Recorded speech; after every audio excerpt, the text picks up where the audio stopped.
Welcome to On the Chain.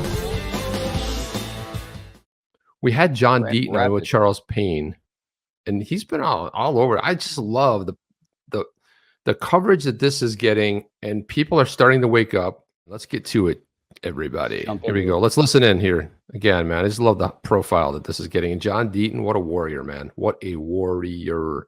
Founder John Deaton. John, I got to start with the news. Apparently an ex-Coinbase product manager has been charged with what they're saying is the first of its kind crypto insider trading case. What's this all about? Well, you called it right, Charles. Thank you for having me on. The former product manager of Coinbase basically was on what's called the asset listing team.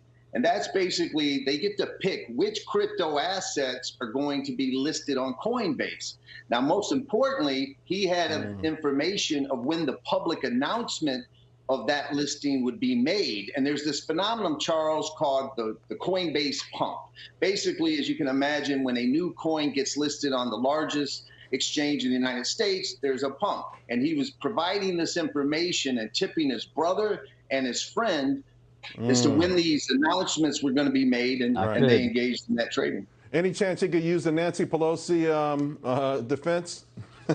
Well, when Congress exempts themselves from insider trading, I mean, that's a pretty powerful exemption. Yeah.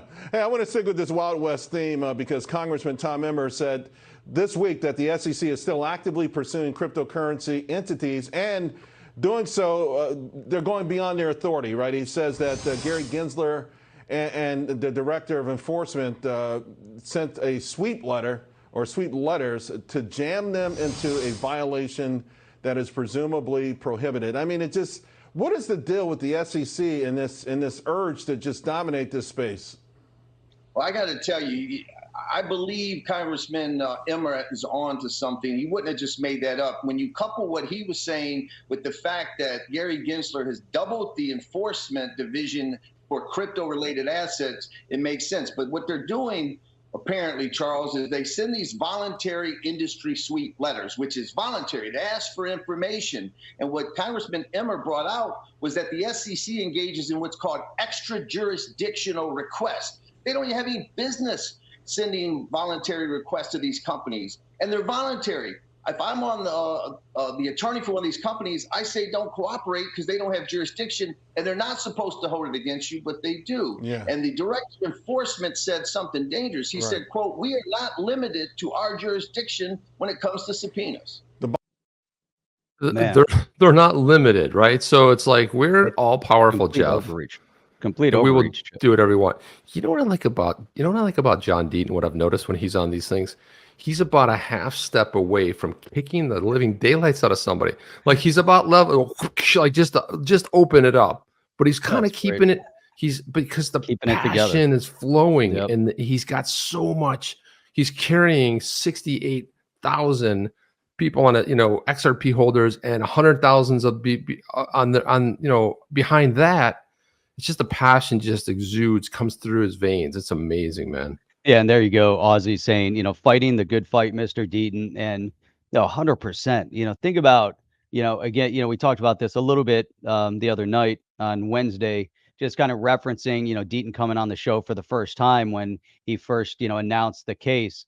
But think about how far he's come now. Now he has become a spokesperson in support of the crypto space. It really is. There's some, key players right now that are really rising to the occasion. We're seeing them in Congress, with Emmer and Davidson, amongst others. And then outside, you've got Gasparino, you have Eleanor Terrett, and you've got, obviously John Deaton. We've got Jeremy Hogan, is that we see a lot on Twitter, but in the public purview, like getting up on media attention, it's just been outstanding. To see the, how Deaton has really put himself up there. And, he's obviously doing some really amazing things for the crypto space. And if we look back, years from now into the history books, there's going to be sections written, about John Deaton. You remember if you, in civics class or, history class, you always had to go back and, learn, what did this person represent? What did they do that was so profound? And John Deaton will be one of those individuals. And it's amazing to see history, kind of in the making, unfolding in front of us. Oh, agreed. Yeah, agreed. And it just I love, and Charles Payne. Charles Payne's been a favorite of mine for the last 20 some years. I just love him. I just love He's been how great. he was an outcast in school because he used to carry a briefcase back in the day, and the kids made fun of him. But his whole thing was always to go into trading, to business, and But he bucked the trend. There's always going to be somebody who is looked at a little bit differently or laughed at, but again, they're on a different purpose. And it's amazing that people don't know Deaton's background, former Marine, federal prosecutor. I mean, this is who we have, and very versed in litigation. But let's listen to the rest of this interview here. Bottom line is, it sounds like pure intimidation, plain and simple. Let me ask you about your legal battle on behalf of holders of XRP. How's that going?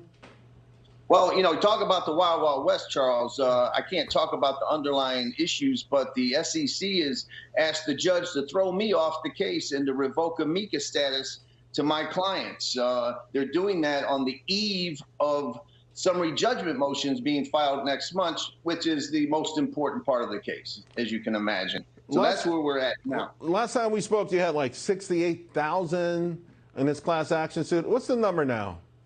68,875. Actually 885, and it grows each day, Charles. It's the first time in history that almost 70,000 retail holders of an asset from over 90 countries around the world have come together to fight this government overreach. John, I got to let you go, but in general, crypto's had a rough patch here recently, but so has every asset out there.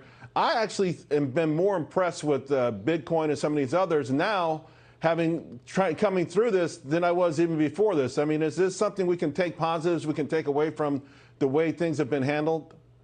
Absolutely, Charles. It's called growing pains, as you know, but think about Celsius, BlockFi, 3AC, Vald, CoinFlex, all these companies going bankrupt on these high leveraged, strategies they're engaging in. And there were a lot of predictions that Bitcoin would go sub 10,000. It hasn't, doesn't mean it won't, but it's holding up pretty well. I think it's, in the long term, it's great news for the asset class. I got to tell you, John, good luck to you. I'm not sure what's this all about, trying to kick you off the case. Maybe you should be flattered by it, but a lot of folks look up to you. You've been a warrior, and I hope you can come through for them, because you've done an amazing job from what I could see. Thank you very much. Thank you so much, Charles. Appreciate the support. You got it. All right, folks, coming up, my takeaway. Man, let's hear. Hang on a second. I also want to do a big shout out to Alex Coining 203, who pulled this video, posted the entire thing on Twitter for the community. He's been doing that and crushing it lately. He deserves a massive shout out because he puts it all in one piece, not in 17 chunks you have to download. So it's very good, man. Thank you for that. Are you down with OTC? Please like, subscribe, and click the bell to be notified when the next video drops.